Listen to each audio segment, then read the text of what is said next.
Get out of here, you miserable woman. You're a nobody. Those were the words my own daughter, Raquel, screamed at me on her engagement day in front of all her guests. She threw me out of her home as if I were garbage. What she didn't know was that I, Matilda, a 70-year-old woman, had just sold my company for $34 million. But on that day, I decided to hold my tongue. "All right, my daughter," I said, and left without another word. The next day, I moved to my chalet in Switzerland. 3 weeks later, she would be begging for my forgiveness. It all started when I arrived at her house to celebrate her engagement to Horatio. I brought an expensive gift, a genuine pearl necklace I'd purchased in Paris. I was thrilled to share this special moment with my only child, but from the moment I walked in, I was met with disdainful glances. The guests whispered amongst themselves, Horatio ignored me completely, and Raquel acted as if my very presence was an embarrassment. "Mom, what are you doing here?" she asked coldly when I approached to congratulate her. "I came to celebrate with you, my love. It's your engagement." Raquel looked me up and down, her eyes scanning my simple brown dress and worn-out shoes. She had no idea that beneath this humble facade was a woman who could buy everything in that room without a second thought. "Look, Mom," she said, her voice loud enough for everyone to hear. "This is an elegant event with important people.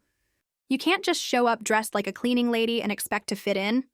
Her words cut through me like knives. The guests began to chuckle. Horatio approached with a malicious smile. "Matilda, I think it would be best if you left. This isn't your environment." I remained calm, but inside my heart was torn apart. "I just wanted to give you this," I said, holding out the box with the necklace. Raquel took it without even opening it. "Thanks, but next time, check with me before you come." Not all events are for all people. The humiliation was absolute. 40 people were staring at me as if I were an intruder in my own daughter's life. But the worst was yet to come. Barbara, Horatio's mother, approached with an air of superiority. "My dear Matilda, I understand you want what's best for Raquel, but you must understand that she is part of our family now, a family with a certain social status. Perhaps it would be prudent for you to keep a certain distance."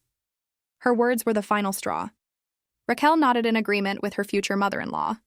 "Mom, Barbara is right. I need you to understand your place. I'm not the little girl who depended on you anymore.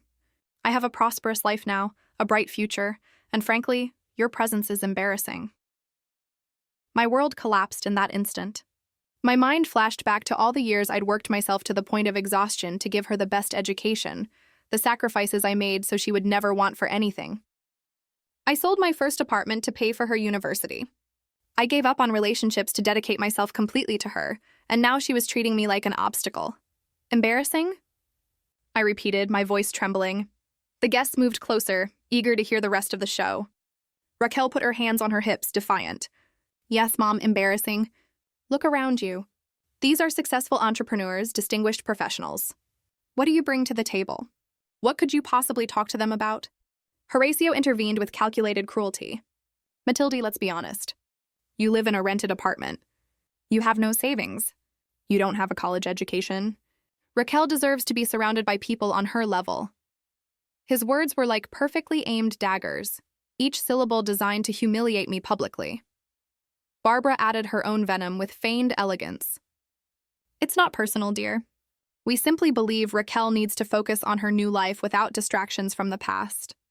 The word distractions echoed in my ears like an emotional death sentence. Raquel stepped closer, her eyes filled with contempt. "Mom, I'm going to say this clearly so you understand once and for all. I don't want you at my wedding. I don't want you to be part of my new life. You are the past, and that's where you need to stay." The silence in the room was deafening. 40 pairs of eyes were fixed on me, waiting for my reaction. I felt my soul shatter into 1,000 pieces, but something inside me, a voice that had been dormant for years, began to stir. For the first time, my daughter had crossed a line from which there was no return. In that moment, I decided I would never swallow my pride again. "All right, my daughter," I said with a calmness that surprised even me. "You're right. I'm no longer part of your life." I picked up my purse, turned around, and walked toward the door. As I left, I heard the malicious laughter of the guests and their disparaging comments. "Poor old woman," someone said. "How pathetic," added another voice. That night, alone in my apartment, I made a decision that would change everything forever. That night, Alone in my apartment, I cried as I hadn't in decades. But through the tears, something powerful awakened within me. A cold, calculated fury I hadn't felt in a very long time. I went to my desk and opened the secret drawer where I kept the documents nobody knew about. Bank statements, property deeds, investment certificates.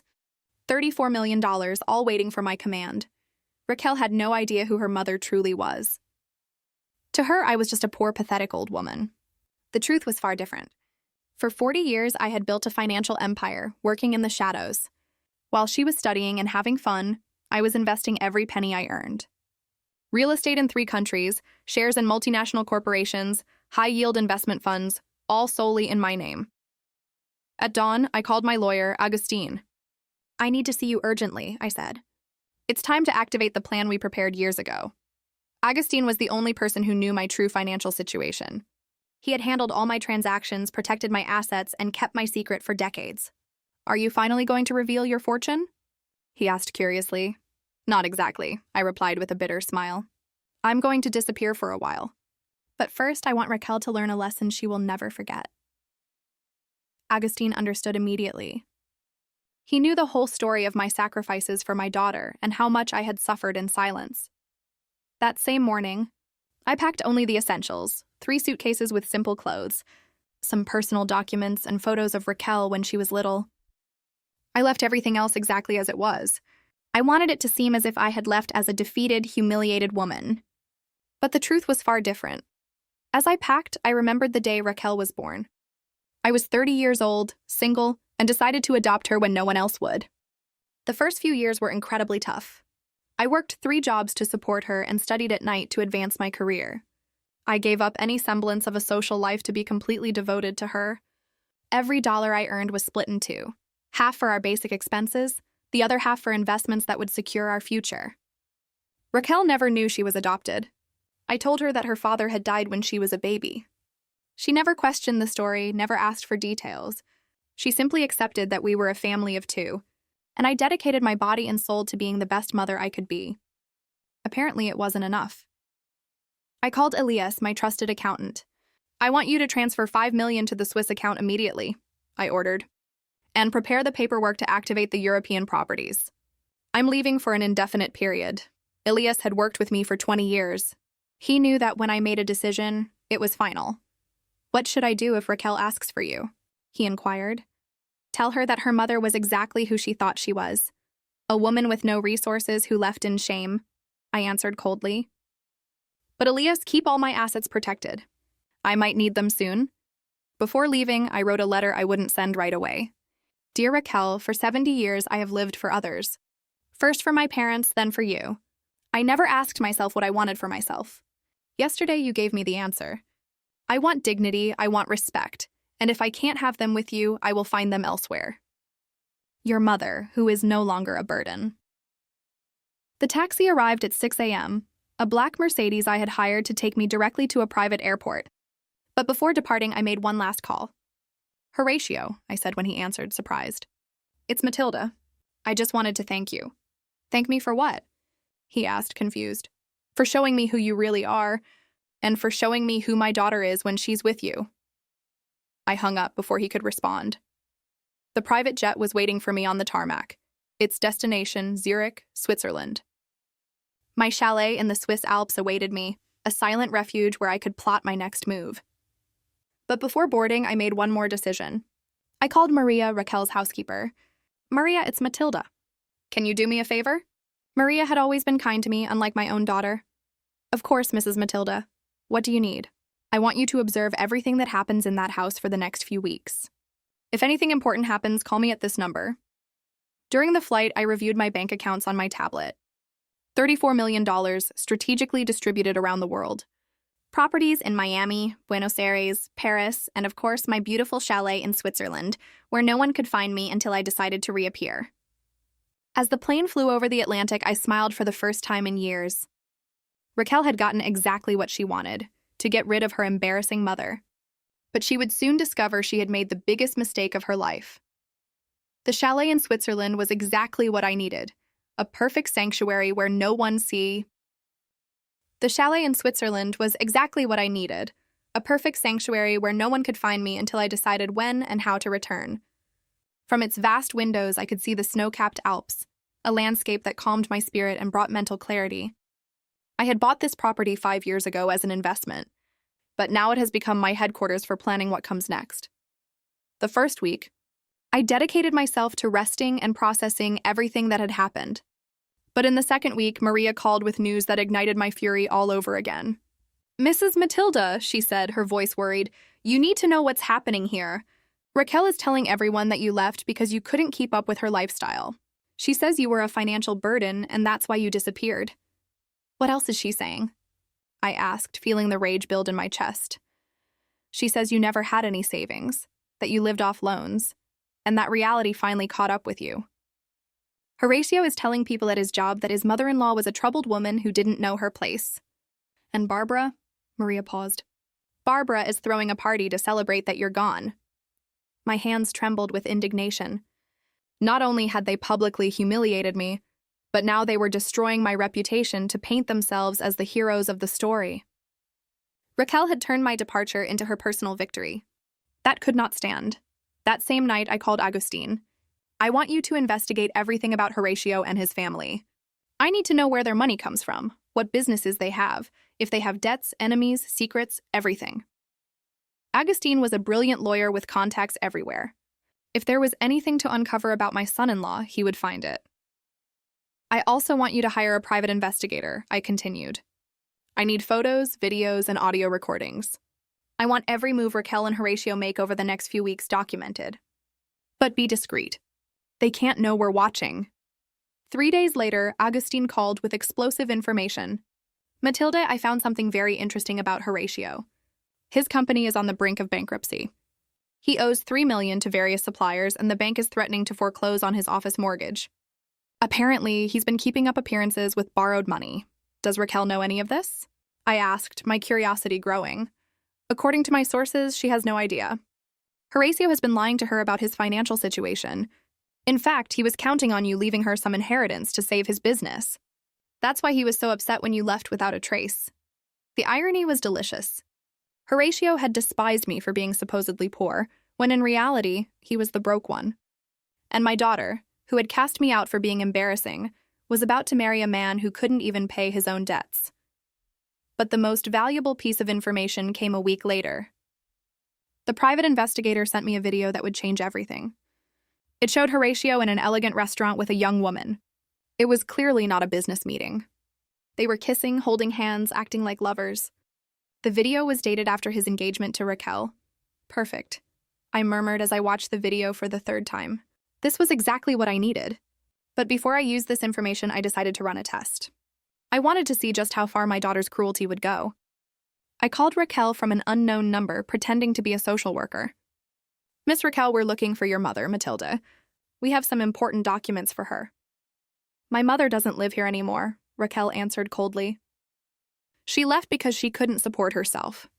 I suppose she's in some nursing home or something. I'm not responsible for her." Her words cut me like knives. She didn't even feign concern for my well-being. "Do you have a number where we can reach her?" "It's about a family inheritance," I pressed.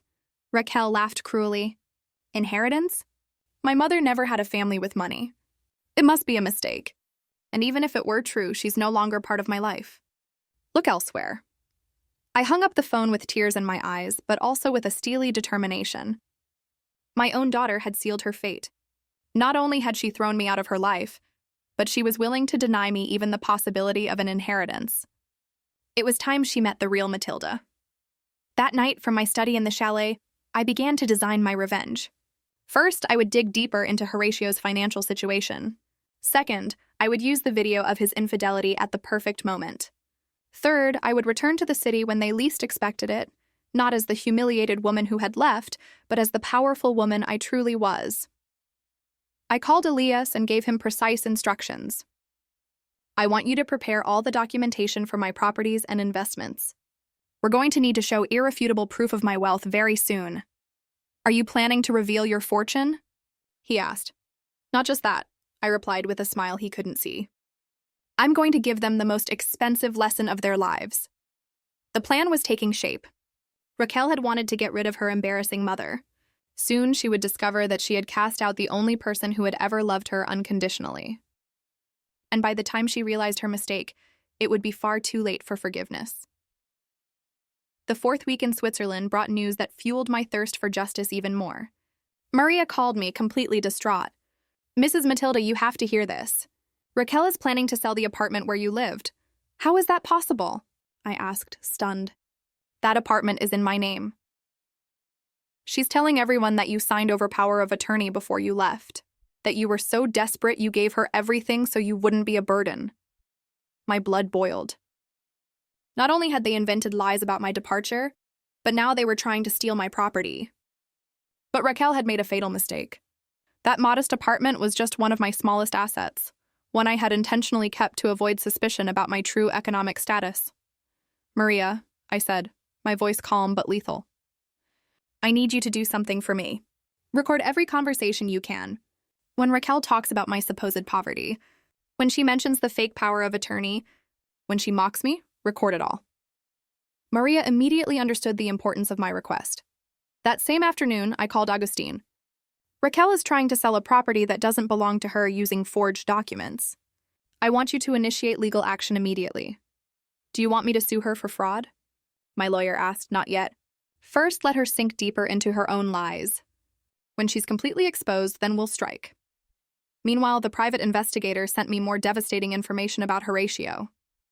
Not only was he broke and had a mistress, but he had been using Raquel's name to apply for loans without her knowledge. My daughter was about to marry a con man who would leave her in financial ruin. For a moment, I was tempted to warn her. Despite everything she had done to me, she was still my daughter. But then I remembered her words. "You're embarrassing. I don't want you to be part of my new life." She had made her choice. Now she would have to live with the consequences. The fifth week delivered the lowest blow of all. Maria sent me an audio recording that shattered my soul. It was Raquel speaking with her friends at her bachelorette party. "Is your mom not coming to the wedding?" one of them asked. "Thank God, no," Raquel replied between fits of laughter. She finally realized she doesn't belong in my life. She was so pathetic, always trying to impress my friends with cheap gifts. Was she that bad? Another friend pressed. "Imagine," Raquel continued with cruelty, "a 70-year-old woman who never had anything of her own, who lived in a fantasy world where she thought she was important. In the end, reality hit her, and she ran off with her tail between her legs. Horatio says she's probably begging somewhere. Her friends' cackles echoed in my ears like poisoned daggers. My own daughter was celebrating my supposed misery, using my pain as entertainment for her guests. That night, I cried for the last time. By dawn, the sadness had transformed into something far more powerful, a relentless determination. I called Augustine with new instructions. "I want you to rent the presidential suite at the most exclusive hotel in the city. I also need you to hire a discreet security team and a professional photographer. It's time to go back." "Are you sure this is the right time?" he asked. "More than sure," I replied. "It's time for Raquel to meet her real mother." But before I traveled, I had one special preparation to make. I called my personal stylist in Paris. "I need a complete transformation. Hair, makeup, wardrobe. I want to look like the successful woman I truly am." I also hired a chauffeur with a brand new Mercedes and a small entourage to accompany me, ensuring a memorable entrance. During the 6th week, as Raquel finalized the details of her wedding, I finalized the details of my revenge. The private investigator confirmed that Horatio had arranged for Raquel to meet him at a notary's office the day after the wedding. Apparently, he was going to have her sign documents that would make her responsible for all his debts. My daughter had no idea she was marrying her own financial ruin. "Are you going to warn her?" Augustine asked when I showed him the evidence. "She made her decision when she threw me out of her life," I replied coldly. Now she's going to learn that choices have consequences, and that the woman she despised was the only one who was truly protecting her. That night, from my desk in the chalet, I wrote 3 letters. One for Raquel, to be delivered at the perfect moment. One for Horatio, which would be my declaration of war. And one for Barbara, who would pay dearly for her part in my humiliation. Every word was calculated to cause maximum emotional impact. The plan was complete. I would return 2 days before the wedding. I would check into the city's most luxurious hotel and make a series of public appearances that would leave everyone speechless. Raquel had wanted to get rid of her embarrassing mother. Soon she would come face to face with a woman who could buy and sell her entire new family without breaking a sweat. As I packed my finest jewelry and designer dresses, which I had kept hidden away for years, I smiled in anticipation. Little Raquel, who had once called me Mom with so much love, was about to find out she had made the costliest mistake of her life. My return to the city was exactly as I had planned. Stunning, elegant, and completely unexpected. The black Mercedes pulled up to the Grand Palace Hotel, the most exclusive in the city, as an army of bellhops rushed to attend to my luggage. I stepped out of the car, utterly transformed. My hair was freshly cut and styled by the best in Paris. I wore an elegant red dress that cost more than most people's annual salary, and authentic jewels sparkled under the hotel lights. The receptionist immediately recognized me as someone important, though she didn't know who I was. "Welcome to the Grand Palace, madam. Your presidential suite is ready." As I rode the private elevator, I could feel the curious and admiring glances of the other guests. After 6 weeks of mourning my daughter, I finally felt like the powerful woman I truly was. That afternoon, following my carefully designed plan, I made my first public appearance. I knew exactly which places Raquel and her social circle frequented. My first stop was the city's most exclusive boutique, a place I knew Barbara visited regularly. It was time for the woman who had called me a distraction from the past to see my true face. I entered the boutique like a silent storm. The sales associates swarmed me immediately, recognizing a high-value client. "How may we help you, madam?" the manager asked with a servile smile. "I'd like to see your most exclusive collection," I replied with authority. Price is not an issue. As I perused designer dresses worth thousands of dollars, I heard a familiar voice behind me. "Matilda?" It was Barbara, her eyes wide with disbelief. I turned slowly, a calculated smile on my lips. "Barbara," I said with icy calm. "What a surprise to see you here." But you left," she stammered, confused. "Weren't you supposed to be AB what?" I interrupted elegantly. "Begging somewhere? Living in a nursing home? Starving?" Her cheeks flushed with shame as she realized I had heard every lie they had been spreading. Just then, the sales associate approached with 3 incredibly expensive dresses. "Madam, these are our most exclusive models. This Valentino is $8,000, this Versace is $10,000, and this limited edition Chanel is $15,000. Without blinking, I pointed to all 3. "I'll take them all. And I'd like to see your jewelry collection as well." Barbara stood frozen, watching me spend more money in 5 minutes than she likely saw in a year. "I don't understand," she murmured.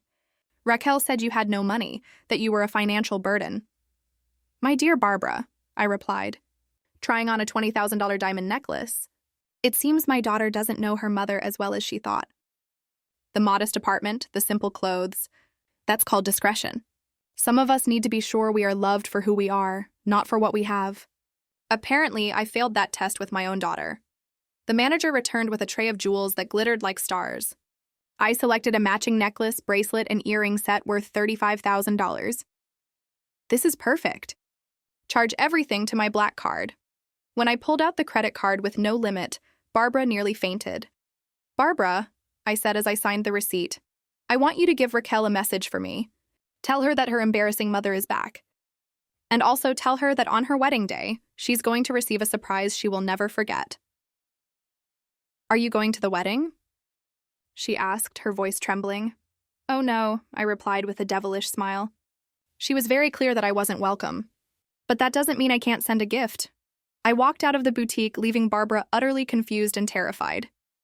I knew that within the hour, Raquel would receive a hysterical phone call recounting our encounter. It was exactly what I wanted, for her to know I was back, but to have no idea what my intentions were.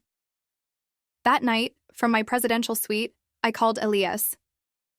"Are all the documents ready?" "Completely," he replied. "The property deeds, the bank statements, the audio recordings, the private investigator's photos. Everything is organized chronologically for maximum impact. Perfect. Tomorrow is the wedding day.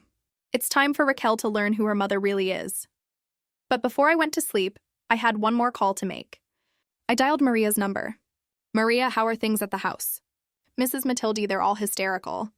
Barbara came running to tell Raquel about the boutique. Raquel is furious and confused. Horatio is nervous. No one understands how you can afford to spend so much money. Have they said anything about canceling the wedding? No, madam, but they're arguing a lot. Raquel screamed at Barbara that you must have been lying, and Barbara insists she didn't understand anything. The information was music to my ears. The chaos had begun, and tomorrow would be just the first act of a play with a devastating finale for everyone who had betrayed me. As I gazed at the city lights from my window, I thought of the little girl who once hugged me and told me I was the best mom in the world. That girl was gone, replaced by a cruel woman who had cast me out like trash.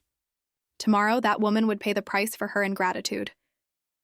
The wedding day dawned, perfect for my plans. While Raquel prepared for what she believed would be the happiest day of her life, I was finalizing the details of what would become her worst nightmare.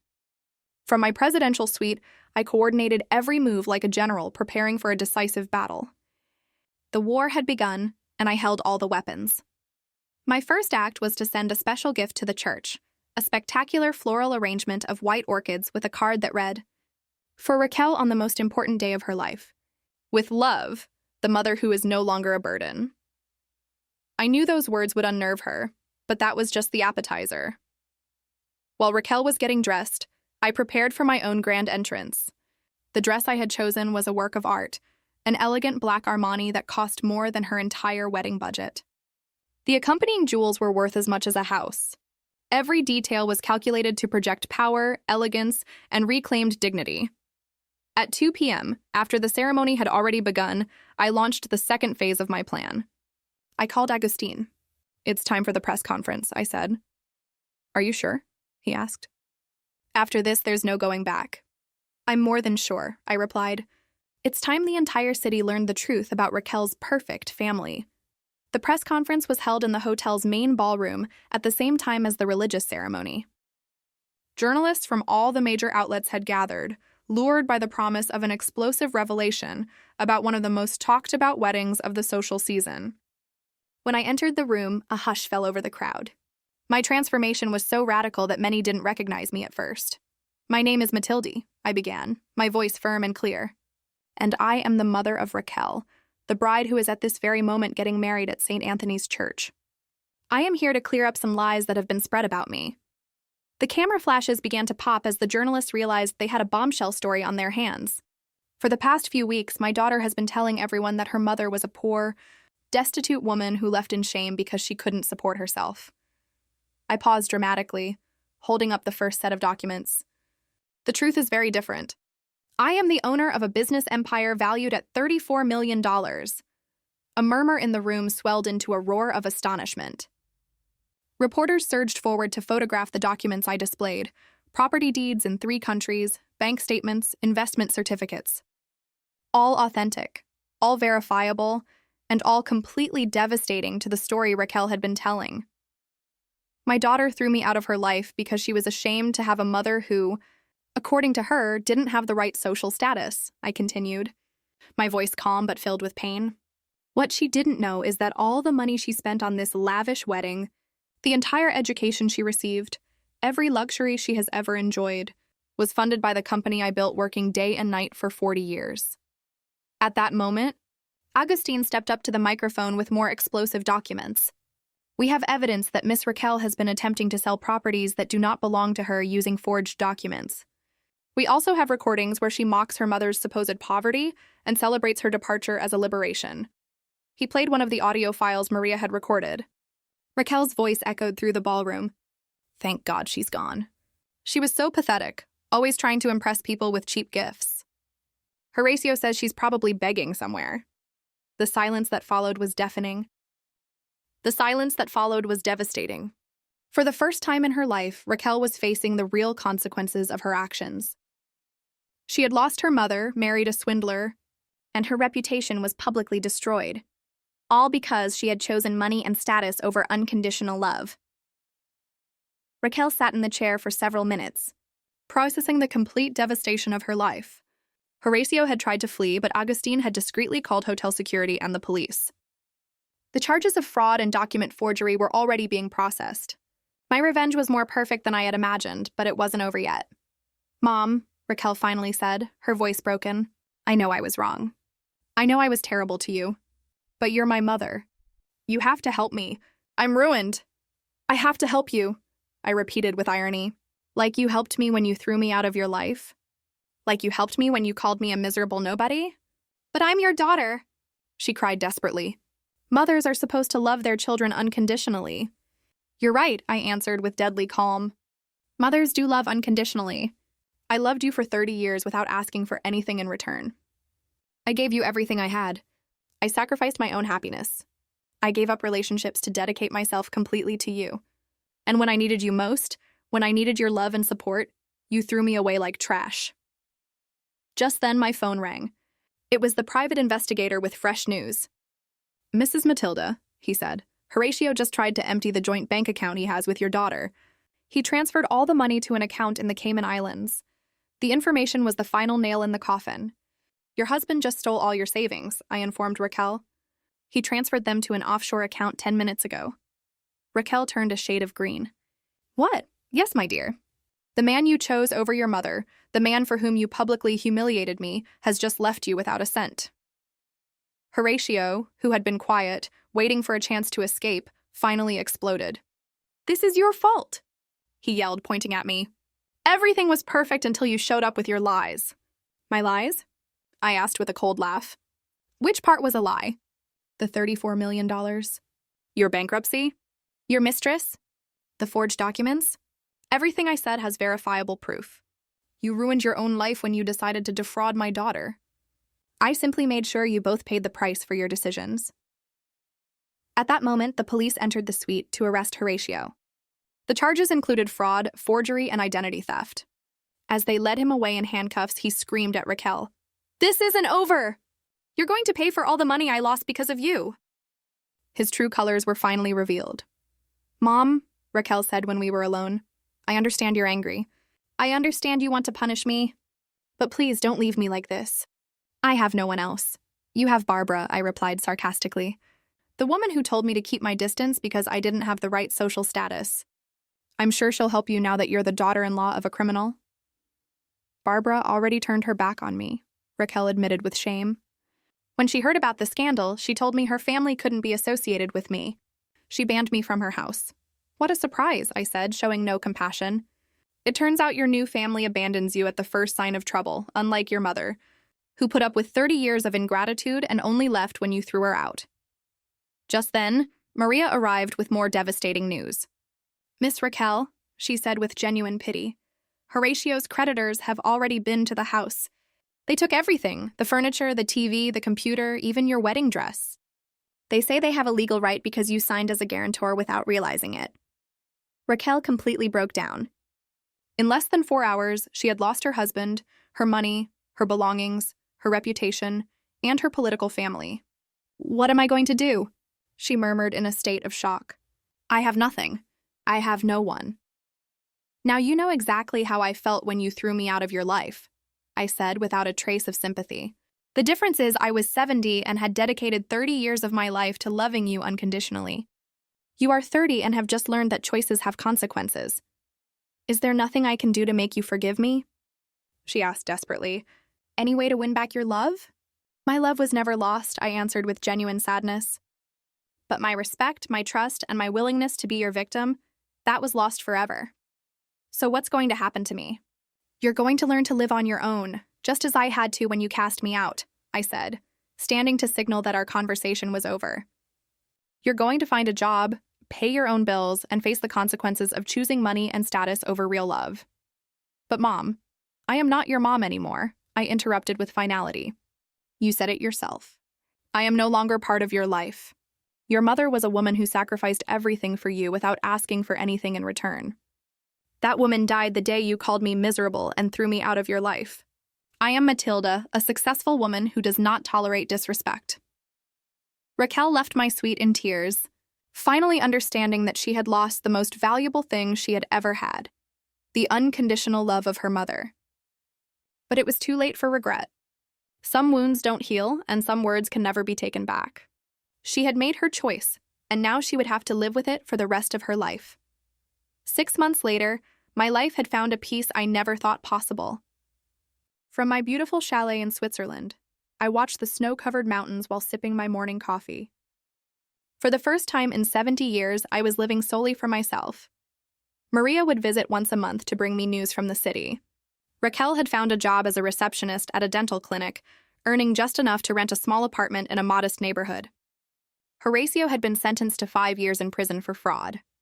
Barbara had lost her social standing once it was revealed she had been covering up her son's crimes. Raquel asks about you. Maria mentioned during her last visit. Every day, I replied with indifference. But she is no longer my problem. She chose her path when she threw me out of her life. Now she must walk it alone. The justice had been complete and devastating. The media had followed the story for months, turning it into a symbol of filial ingratitude and its consequences. Raquel had lost not only her social status, but most of her friends, who abandoned her when the scandal reached national proportions. I did miss my daughter, but my answer to that question was complex.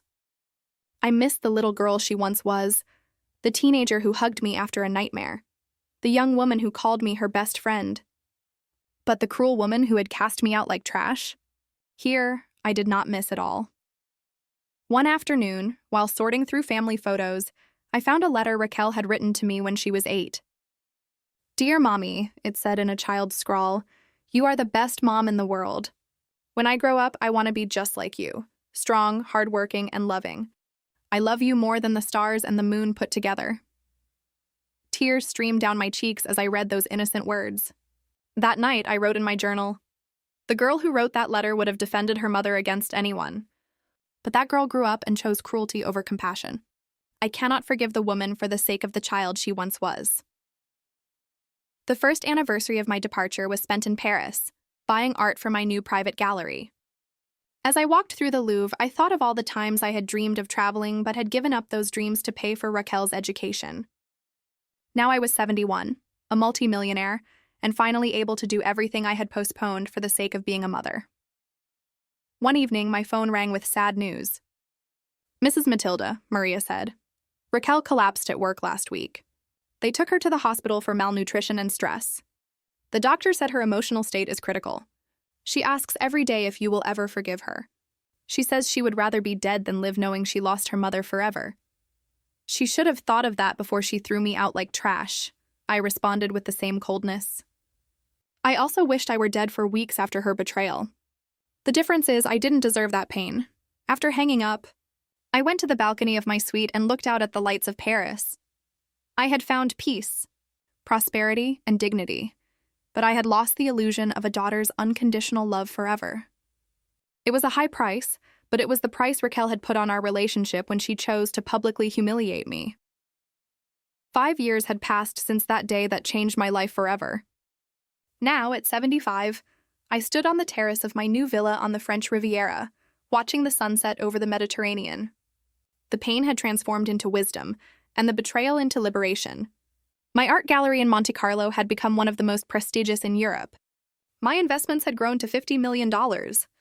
But more important than the material wealth was the emotional richness I had discovered in living for myself. One spring afternoon, I found a letter from Raquel that my assistant had set aside weeks ago. Her trembling handwriting revealed her emotional state. I opened it, more out of curiosity than nostalgia. "Dear Mom," it began, "I know I have no right to write to you. I know I lost the privilege of calling you that forever. But I need you to know that not a day goes by that I don't regret every cruel word I said to you. I have lost everything. My marriage, my money, my friends, my health, my dignity. But the worst part is losing your love. I don't ask for forgiveness because I know I don't deserve it. I just wanted you to know that your daughter died the day she called you miserable. If you ever wonder what became of the little girl who once loved you more than life itself, look for me in the cemetery, because the woman who betrayed you can no longer live with the weight of what she did. I love you, Mom. Forgive me in the next life." For the first time in 5 years, I felt a flicker of panic. I immediately called Agustin. "I need you to find Raquel urgently. I think she's going to hurt herself." "Do you want me to help her?" he asked, surprised. "No," I replied after a long pause. "I want you to ensure she receives professional psychological care, anonymously." That night, I couldn't sleep. The letter had awakened something I thought was long dead. A mother's instinct. Not love for the woman who betrayed me, but compassion for a human being suffering the consequences of her own actions. Agustin called 2 days later. We found her in time, he informed me. She was in the hospital after another attempt. We've transferred her to a top-tier private psychiatric clinic. The costs are covered by an anonymous donation, as you requested. 6 months later, Augustine brought encouraging news. Raquel is responding well to treatment. She has accepted full responsibility for the destruction of her life. She blames no one else.